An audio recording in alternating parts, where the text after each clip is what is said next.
ایک روٹی والے کا واقعہ میں نے آپ کو سنانا ہے، بالکل بھی اسکیپ مت کیجیے گا، پورا سن کر کے جائیے گا۔ بہت ہی سبق آموز واقعہ ہے، اور یہ واقعہ بہت ہی مشہور و معروف بزرگ حضرت ابو بردہ رضی اللہ تعالی عنہ اس کے راوی ہیں، اور وہ فرماتے ہیں کہ جب حضرت ابو موسیٰ اشعری رضی اللہ تعالی عنہ کا وفات کا وقت قریب آیا تو انہوں نے اپنے بیٹوں سے ارشاد فرمایا، اے بیٹوں، روٹی والے کو یاد رکھنا۔ پھر انہوں نے خود ہی بیان فرمایا کہ وہ روٹی والا تھا کون۔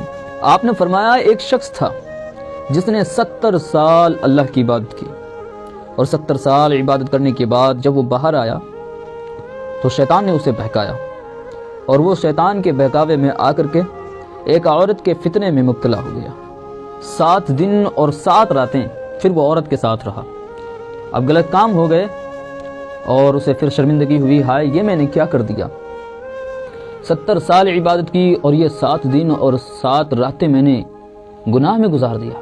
بڑا شرمندہ ہوا، بہت نادم ہوا، چلتا جاتا اور قدم قدم پر سجدے کرتے جاتا، قدم قدم پر توبہ کرتے جاتا۔ اب چلتے چلتے یہ شخص ایک مسافر خانہ میں پہنچا۔ وہاں مسافر خانے میں 12 مسکین لوگ لیٹے ہوئے تھے۔ اس نے بھی ان لوگوں میں تھوڑی سی جگہ بنائی اور بیچ میں جا کر کے یہ بھی گرا اور سو گیا، کیونکہ وہ بھی 12 لوگ سوئے ہوئے تھے، یہ بھی جا کر کے سو گیا۔ اب رات میں ایک شخص یہاں پر آیا اور ساتھ میں ایک ایک روٹی لے کر کے آیا، اور یہ وہی شخص ہے جو ان لوگوں کو روز روٹیاں دیا کرتا تھا۔ اسے معلوم تھا کہ یہاں پر صرف 12 مسکین لیٹتے ہیں، لیکن ان میں جا کر کے بیچ میں یہ شخص بھی لیٹ چکا تھا۔ اس نے روٹیوں کو تقسیم کرنا شروع کیا، ایک ایک روٹی ہر ایک شخص کو دیتا چلا گیا۔ آخر میں جب پہنچا تو اس نے دیکھا کہ ایک شخص باقی رہ گیا۔ وہ جو شخص باقی رہ گیا تھا وہ کہنے لگا کہ آپ نے مجھے روٹی کیوں نہیں دی؟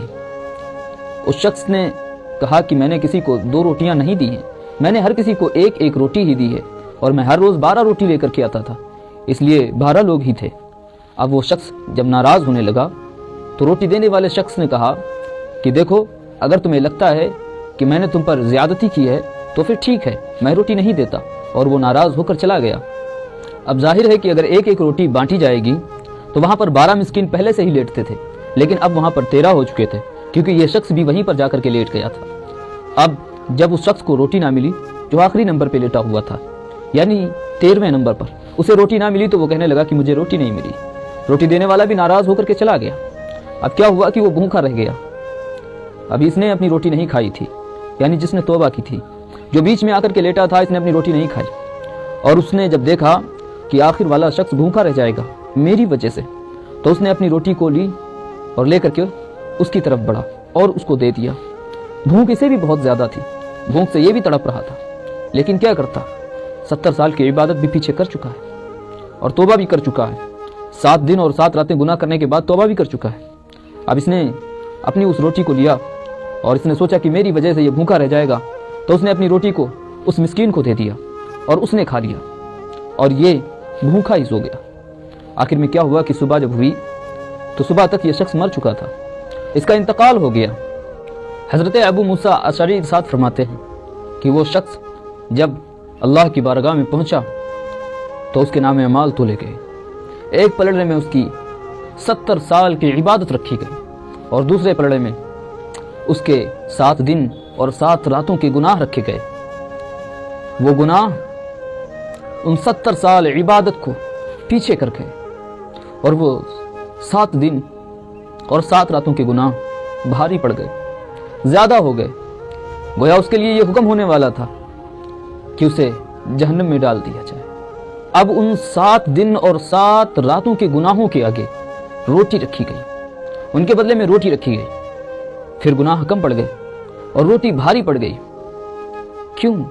کیونکہ وہ روٹی اس نے اخلاق کے ساتھ، اپنے دل کی سچی نیت کے ساتھ اس نے ایک بھوکے کو کھلایا تھا، اس نے ایک مسکین کی مدد کی تھی، سچے دل سے کیا تھا، اس لیے وہ روٹی کی جو نیکی تھی وہ 7 دن اور 7 گناہوں 7 دن اور 7 راتوں کے جو گناہ تھے ان کے اوپر وہ نیکی بھاری پڑ گئی، وہ نیکی وزنی ہو گئی۔ اس روٹی کی بدولت اس کے 7 دن کے اور 7 راتوں کے بڑے بڑے گناہ معاف کر دیے گئے اور وہ جنت میں چلا گیا۔ ناظرین، یہ واقعہ حقیقتاً دل کے تار چھیڑ دیتا ہے۔ پھر حضرت ابو موسیٰ اشعری رضی اللہ تعالی عنہ نے اپنے بچوں سے ارشاد فرمایا، بیٹا اس روٹی والے کو نہ بھولنا۔ ناظرین اکرام، اس واقعے سے ہمیں دو سبق ملتے ہیں۔ ایک تو یہ کہ بعض اوقات لوگ یہ کہتے ہیں کہ ہم نہیں بھٹکتے، ہم نہیں گناہ کر سکتے، ہم نہیں بھٹک سکتے، تو یاد رکھیں آپ بھی بھٹک سکتے ہیں۔ تو اس لیے ہمیں اچھی صحبت اختیار کرنی چاہیے، ہمیں اچھے لوگوں کے ساتھ رہنا چاہیے۔ اور دوسرا سبق جو ہمیں ملتا ہے وہ یہ ملتا ہے کہ ہمیں صدقہ کرنا چاہیے۔ صدقہ اللہ کو بہت پیارا ہے، اور آپ کو بتا دیں کہ ہر وقت ڈرتے رہنا چاہیے کہ گناہ ہو سکتا ہے۔ آپ کتنے بڑے بھی عابد و زاہد ہوں پھر بھی گناہ ہو سکتا ہے۔ ڈرنا چاہیے، خوف رکھنا چاہیے، یہ نہیں کہ بے خوف ہو کر کے جئیں، خوف زدہ ہو جائیں اللہ سے، اس کے عذاب سے۔